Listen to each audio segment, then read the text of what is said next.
আচ্ছা, ধরুন আপনি কোনো একটা গুরুত্বপূর্ণ কাজ করছেন, অথবা বসের জন্য প্রেজেন্টেশন করতেছেন, অথবা আপনি ক্লাসরুমে বসে আছেন, অথবা আপনি কোনো একটা ইম্পর্টেন্ট মিটিংয়ের মধ্যে আছেন।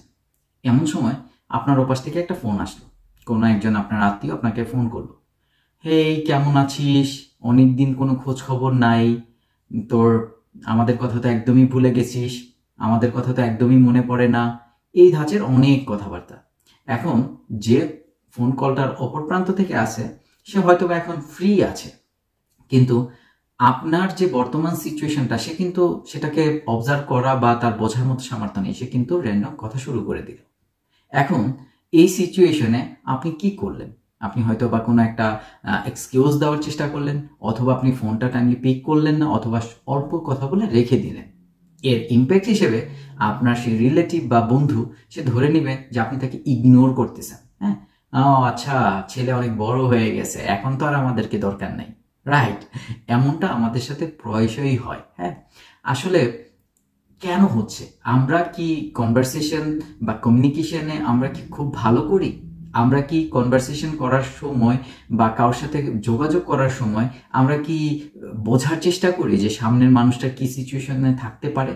বা আমরা কখনো কি কেউর সাথে কথা বলতে গেলে বা কোনো কিছু শুরু করতে গেলে আমরা কি আদতেই অনুমতি নেই বা চাই?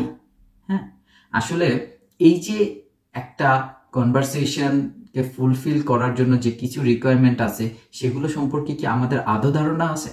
আমরা প্রায়শই দেখি যে আমাদের ছোটবেলার কোনো একটা বন্ধু বা দূরের কোনো একজন আত্মীয়, তার সাথে ধরেন আপনার সম্পর্কটা খুবই ভালো, কিন্তু ব্যস্ততা বা প্রফেশনাল লাইফে এসে আপনি আপনার কাজ নিয়ে ব্যস্ত সময় কাটতেছে, আপনি একটা রুটিন লাইফের মধ্যে আছেন, যে আপনাকে সকালে উঠে অফিসে যেতে হবে, সারাদিন কাজ করতে হবে, আপনি কি রুটিন মাফিক জীবনযাপন করতেছেন। তা এখন কোনো একজন দূর সম্পর্কের আত্মীয় স্বজন যদি তা আপনার কাছে আপনার কথা তার হঠাৎ করে মনে পড়ে, বা অথবা আপনারই অন্য কারো কথা মনে পড়লো, তাহলে আপনি তাকে ফোন করে অনুযোগ করা শুরু করে দিলেন যে এই, আমাদের কথা তো ভুলে গেছিস, এই ধাঁচের কথাবার্তা। বা আপনি পারিবারিক কোনো একটা কলহ বা পারিবারিক কোনো একটা অসঙ্গতি নিয়ে আপনি কথা শুরু করে দিলেন। আপনি কি একবার চিন্তা করে দেখছেন যে আপনার সামনের মানুষটাকে, হয়তোবা সে একটা ভালো সিচুয়েশনে আছে, একটা ভালো মুডে আছে, বা সেইখানে আপনি এই রকম একটা মেসেজ যে দিলেন হুট করে এসে, সেটা কি সে কতটুক মানে গ্রহণ করার জন্য সে কতটুকু রেডি ছিল? এটা কিন্তু আমরা অনেক সময় বুঝতে পারি না। তো একটা ভালো কমিউনিকেশন তৈরি করার জন্য আমাদেরকে অবশ্যই কিছু দিক আমাদেরকে খেয়াল রাখা উচিত। তাহলেই আমাদের একটা ভালো কমিউনিকেশন, একটা আন্ডারস্ট্যান্ডিং তৈরি করা সম্ভব। কারণ কি দেখেন, একটা সম্পর্কের শুরুর যে ভালো শুরুটা বা ভালো রাখাটার জন্য কথোপকথন বা কনভারসেশনটা খুবই ইম্পর্টেন্ট। হ্যাঁ, কমিউনিকেশন স্কিলটা খুব ইম্পর্টেন্ট, যে আমি তাকে কি বোঝাতে চাচ্ছি আর সে কতটুকু আমাকে বুঝতে পারছে, এই জিনিসটা খুবই ইম্পর্টেন্ট। তো এই জন্য আমাদের উচিত যে যার সাথে আমি আজকে একটা ফোন দিব বা যোগাযোগ করব, বা হঠাৎ করে যার কথা আমার মনে পড়ছে, আমাদের উচিত প্রথমেই তাকে কল করার আগে বা তার সাথে একটা কমিউনিকেশন শুরু করার আগে একটা অনুমতি চাওয়া। যেমন একটা ছোট আপনি মেসেজ ড্রপ করতে পারেন, হেই কেমন আছিস, ফ্রি আছিস, কল দিতে পারি। একটা ছোট মেসেজ কিন্তু সে কিন্তু আপনাকে তার মুড বা সে যে একটা কাজের মধ্যে আছে সেই জায়গাটা থেকে বের করে এনে আপনার সাথে কনভারসেশন করার জন্য যে একটা প্রিপারেশন, সেটাকে সে যে করবে, সেজন্য সে কিন্তু মেন্টালি রেডি হওয়ার জন্য একটা সময় পেল। রাইট? এবং সে কিন্তু একটা অপশন পেল যে সে আপনার সাথে এখন কমিউনিকেশন করবে নাকি পরে করবে, কারণ তার মুড একান্ত সেই জানে। রাইট? তো এই জন্য আমরা অনেক সময় আমাদের উচিত যে কাউকে কল দেওয়ার আগে, যতই ভালো সম্পর্ক হোক, একটা অনুমতি চাওয়া যে আমি আপনার সাথে কথা বলতে চাচ্ছি বা তোমার সাথে কথা বলতে চাচ্ছি, এটা। তারপর একটা বিষয় হলো কি, যে আমরা ফোন করলে বা কমিউনিকেশন করলে আমরা খুব করে স্মৃতিচারণ করতে যেয়ে না, অনেক সময় মানে এটাকে ইন্ডিয়ানরা বলে চুগলিবাজি করে ফেলা। হ্যাঁ, যে আমরা অন্যের ব্যাপারে, এই জানিস তোর মামাতে এই কাজটা করছে, এটা কিন্তু তার ঠিক হয় নাই। ভাই, আপনি ফোন করছেন সিম্পল তার ব্যাপারে খোঁজ খবর নেওয়ার জন্য, বা আপনি তাকে কতটুকু মিস করতেছেন, তাকে আপনি কেন ফিল করতেছেন, সেটা নিয়ে আলোচনা করা যেতে পারে। কিন্তু কি দিয়ে কমিউনিকেশনটাকে শুরু করার চেষ্টা করতেছেন? যে আপনার একজন আত্মীয় এই ঘটনাটা ঘটাইছে, আপনার একজন মামা এই কাজটা করছে যেটা মোটেও ঠিক হয়নি, তো এটা এইভাবে হওয়া উচিত ছিল, এটা এইভাবে করলো না কেন, এই ধাঁচের আপনি কিছু কমিউনিকেশন মানে তার সাথে কথাবার্তা শুরু করে দিলেন।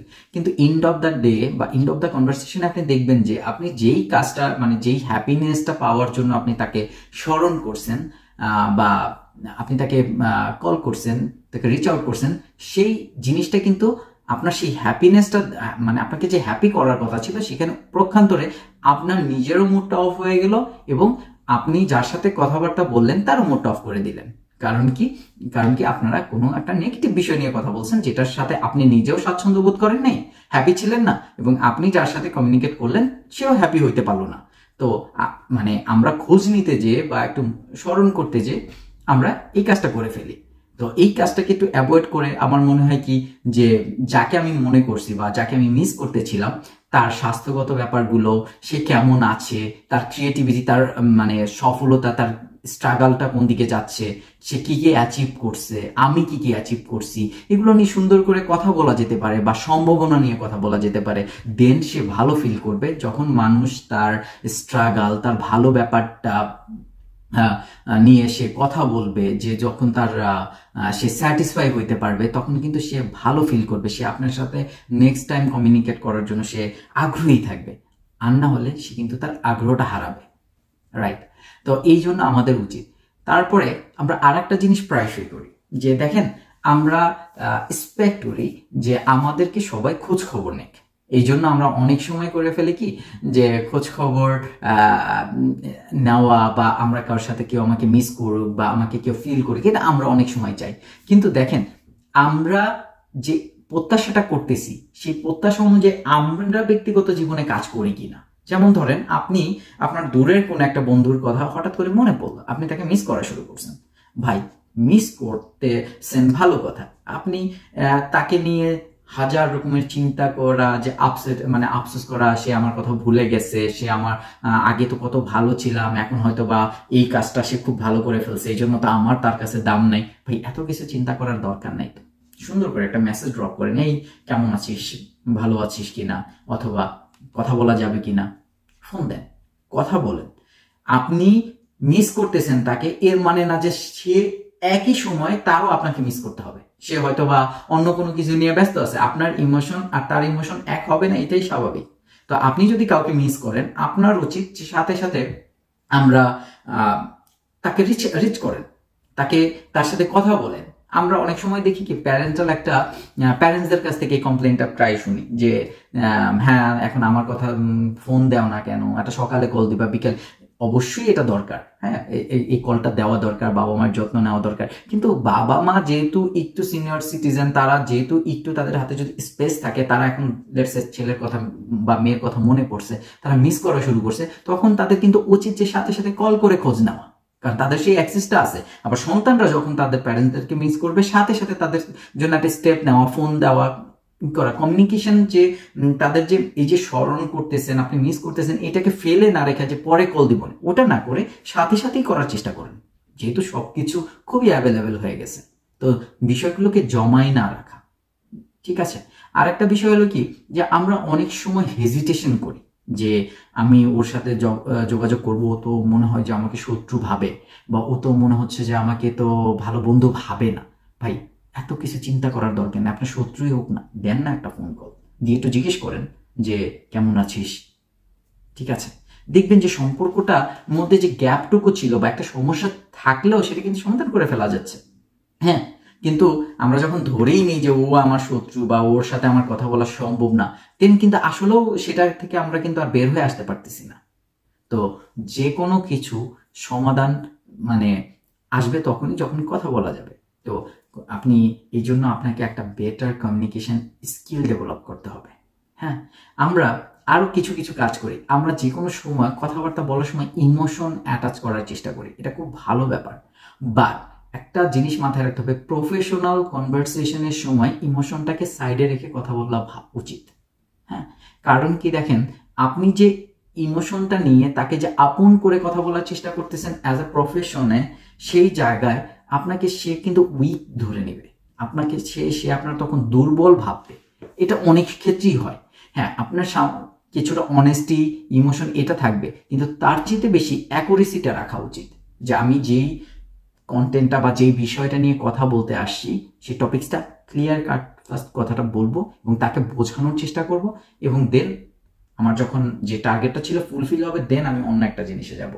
কিন্তু মিস ম্যাচ করে প্রথমে অনেকগুলো ভূমিকা রেখে অনেকগুলো টপিকস নিয়ে আলোচনা করার পরে আমি ফাইনালি আসলাম আমার মূল টপিকসটা নিয়ে কথা বলতে।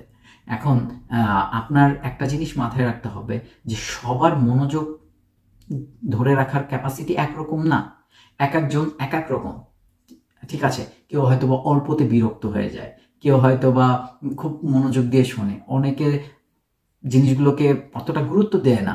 তো এই যে বিষয়গুলো, যে আপনি একটা সাধারণ একটা ইম্পর্টেন্ট কথা বলার আগে একটা সাধারণ কনভারসেশন শুরু করলেন এদিক ওদিকে, তারপরে কি হলো যে আপনি সে মেন্টালি রিল্যাক্স হয়ে গেল যে খুব একটা ইম্পর্টেন্ট কিছু নিয়ে আপনি যে আলোচনা করতে আসছেন সেটা সে অনেক সময় বুঝতেই পারলো না যে আপনি কতটা গুরুত্বপূর্ণ একটা বিষয় নিয়ে তার সাথে আলোচনা করতে আসছেন। তো এই জন্য আমাদের আসলে কি যে কমিউনিকেশন কারোর সাথে করার সাথে মানে সময় আমাদের উচিত যে কিছু কিছু জিনিসগুলোকে খেয়াল রাখা, যে আমার সামনের মানুষটা আমাকে কতটুকু বুঝতে পারতেছে, আমি কি তাকে কমফোর্ট জোন থেকে বের করে রেখে আমি তাকে কোনো একটা ব্যাড জোনে ফেলে দিলাম কিনা, আমি কি তাকে তার ব্যাড মেমোরিজ গুলো নিয়ে নাড়া দিচ্ছি কিনা, বা আমি কি তার অসময়ে আমি তাকে নক করে ফেললাম কিনা, বা সে কি আমার সাথে কথাবার্তা বলার জন্য বা কমিউনিকেশনটা মানে স্থাপন করার জন্য সে কি আসলে রেডি আছে কিনা, একটু বোঝার চেষ্টা করতে হবে। দেখেন, এই বিংশ শতাব্দীতে একটা মেসেজ ড্রপ করা এটা খুবই সহজ কাজ, অনেক মাধ্যমে আপনি কাজগুলো করতে পারেন। তো এই জন্য আমাদের হয়তোবা কিছু ফরম্যাট, কিছু বেসিক ব্যাপারকে একটু স্টাডি করা উচিত, যে আমরা ফর্মালি কোথাও প্রফেশনালি ওর সাথে কথা বলতে যাব, বা আমি কি কোশ্চেনটা করতে যাচ্ছি, একটা জায়গায় একজনের কাছে আমার একটা জিজ্ঞাসা আছে, সেই জিজ্ঞাসাটা আমি কতটুকু ভদ্রতার সাথে আমি করতেছি। দেখেন, প্রফেশনাল ক্ষেত্রে অনেকে আইসা আপনার অ্যান্সারটাকে কিন্তু ঠিকই দিবে, কিন্তু তার সাথে থেকে লং টার্ম একটা ভালো সার্ভিস পেতে হলে কিন্তু আপনাকে সবসময় ওই ফর্মালিটিসটা মেনটেন করতে হবে, কারণ সে আপনার কোনো আত্মীয় বা কিছু না। তো সামনের মানুষটাকে যখন আপনি ফেস টু ফেস দেখছেন না, বা আপনি তার ব্যাপারে অত জানেনও না, বা আপনি জানেনও কিন্তু তার ইমোশনাল সিচুয়েশনটা জানেন না, তখন আপনার উচিত যে কোনো কনভারসেশনটাকে ফর্মাল ওয়েতে আপনার গো থ্রু করা। না হলে কি হবে যে একটা মিসকমিউনিকেশন তৈরি হবে, বা আপনি যেই ডিলটা বা যেই সার্ভিসটা তার সাথে ডেভেলপ করতে চাচ্ছেন সেটা লং টার্ম আপনার সাথে সে কমফোর্টেবলি কাজটা করবে না। তো এই জন্য ভালো থাকবেন সবাই, আর যত্ন নিতে হবে সম্পর্কগুলোকে, এবং একটু খেয়াল করতে হবে সবার সাথে কমিউনিকেশন করার সময়। ভালো থাকবেন সবাই।